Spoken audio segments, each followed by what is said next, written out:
ഇന്ന് വർക്കൊക്കെ കഴിഞ്ഞ് വീട് ക്ലീൻ ചെയ്യലായിരുന്നു മെയിൻ പരിപാടി. വെള്ളിയാഴ്ച ഈവനിങ് ആയാൽ പിന്നെ എനിക്ക് വീട് ക്ലീൻ ചെയ്യാനും വാഷ് ചെയ്യാനൊക്കെ ഒരു ത്വരയാണ് കേട്ടോ. അങ്ങനെ എല്ലാ പരിപാടിയും കഴിഞ്ഞ് ഒന്ന് കുളിച്ച് സെറ്റായപ്പം വല്ലാത്ത വിശപ്പ്. രാത്രി ഒരു 10:30 കാണും. പിന്നെ ഞങ്ങൾക്ക് രണ്ടുപേർക്കും കുക്ക് ചെയ്യാനൊരു മൂഡില്ലാത്തതുകൊണ്ട് പുറത്തുനിന്നാവാമെന്ന് തീരുമാനിച്ചു. ആദ്യം നമ്മൾ ഫുഡ് ഓർഡർ ചെയ്യാനാണ് നോക്കിയത്.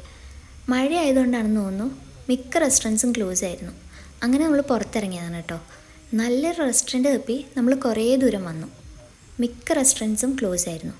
അങ്ങനെ നമ്മൾ ഉടുപ്പി ഗ്രാൻഡിൽ തന്നെ കയറാൻ തീരുമാനിച്ചു. വെജിറ്റേറിയൻ കഴിക്കാൻ വലിയ താല്പര്യമില്ലെങ്കിലും നല്ല വിശപ്പുള്ളതുകൊണ്ട് അതൊന്നും നോക്കിയിട്ട് കാര്യമില്ലെന്ന് ഞങ്ങൾക്ക് മനസ്സിലായി. റെസ്റ്റോറൻറ്റിനകത്ത് കയറിയപ്പം വലിയ തിരക്കൊന്നും കണ്ടില്ല കേട്ടോ. ഇത് അവരുടെ ഒരു ചെറിയ ഔട്ട്ലെറ്റാണ്. നമ്മളിവിടെ ആദ്യമായിട്ടാണ് വരുന്നത്. കയറുമ്പോഴേ ഉഴുന്നുവടയും പരിപ്പ് വടയും അതുപോലെ ബജിയെല്ലാം വച്ചേക്കുന്നത് കണ്ടു.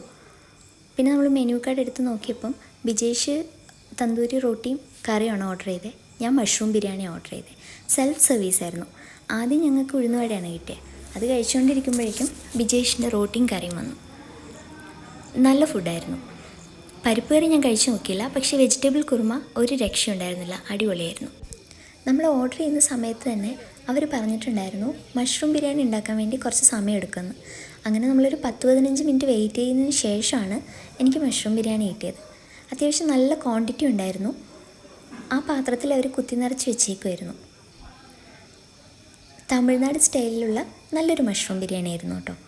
അങ്ങനെ നമ്മൾ മഷ്റൂം ബിരിയാണിയൊക്കെ കഴിച്ച് തരുമ്പോഴേക്കും റെസ്റ്റോറൻറ്റിൽ കുറേ ആൾക്കാർ വന്നിട്ടുണ്ടായിരുന്നു.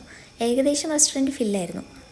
പിന്നെ നമ്മൾ കഴിച്ചൊക്കെ കഴിഞ്ഞ് ഇറങ്ങി. അപ്പോഴേക്കും നല്ല മഴയും വന്നിട്ടുണ്ടായിരുന്നു.